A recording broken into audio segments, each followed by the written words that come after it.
Black Lives Matter. Miriam Carey. Black Lives Matter. We just repeated Black Lives Matter, and before I open it up for folks to speak, I would like to share something with you about this statement. It is not just a hashtag. It is not a reason for people to feel excluded.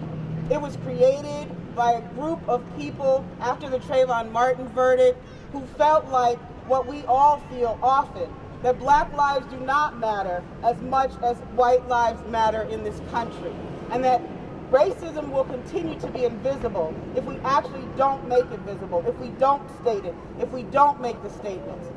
Lots of people have shifted this conversation to saying things like all lives matter, all lives do matter. That is not up for debate or discussion, but there is a particular reason why this rallying call happens.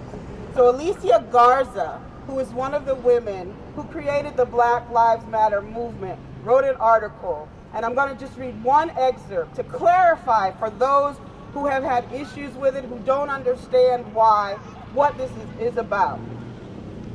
I'm just going to read a small portion of this. She says, when we say Black Lives Matter, we are talking about the ways in which black people are deprived of our basic human rights and dignity, and an acknowledgement of black poverty and genocide is state violence.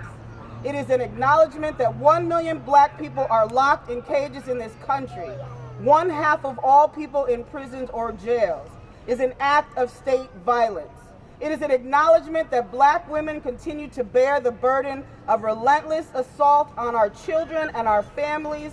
That assault is an act of state violence.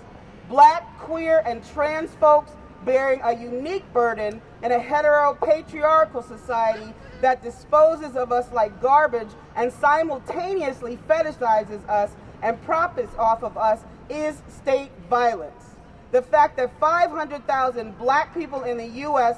are undocumented immigrants and are relegated to the shadows is state violence. The fact that black girls are used as negotiating chips during times of conflict and warfare is state violence. Black folks living with disabilities and different abilities bear the burden of state-sponsored Darwinianism experiments that attempt to squeeze us into boxes of normality defined by white supremacy is state violence. And the fact is that lives of black people, not all people, exist within these conditions is consequence of state violence. When black people get free, everybody gets free. Black Lives Matter does not mean life isn't important. All lives isn't important. It means that black lives, which are seen as without value within white supremacy, are important to your liberation. Given the disproportionate impact state violence has on black lives, we understand that when black people in this country get free, the benefits will be wide-reaching and transformative for society as a whole. When we are able to end hypercriminalization and sexualization of black people, I'm almost finished,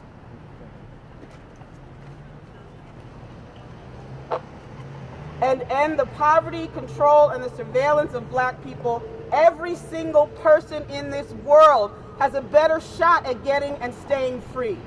When black people get free, everybody gets free. This is why we call on black people and our allies to take up the call that Black Lives Matter. We're not saying black lives are more important than other lives, or that other lives are not criminalized and oppressed in various ways. We remain in active solidarity with all oppressed people who are fighting for their liberation, and we know that our destinies are intertwined. And to keep it real, it is appropriate and necessary to have strategy and action centered around blackness without non-black communities of color, or white folks for that matter, needing to find a place in a way that centers themselves within it. It is appropriate and necessary for us to acknowledge the critical role that black lives and struggle for black liberation has played in inspiring and anchoring through practices and theories social movements for all liberation for all people. Black lives matters. Black lives matters. And we should be able to say this. We should be able to confront the racism that exists. We should be able to understand the fact that if we do not confront the racism and confront the state violence. This is not a personal thing. This is about systemic, institutional racism. And we need to acknowledge it, and we need to be courageous enough to confront it at every avenue.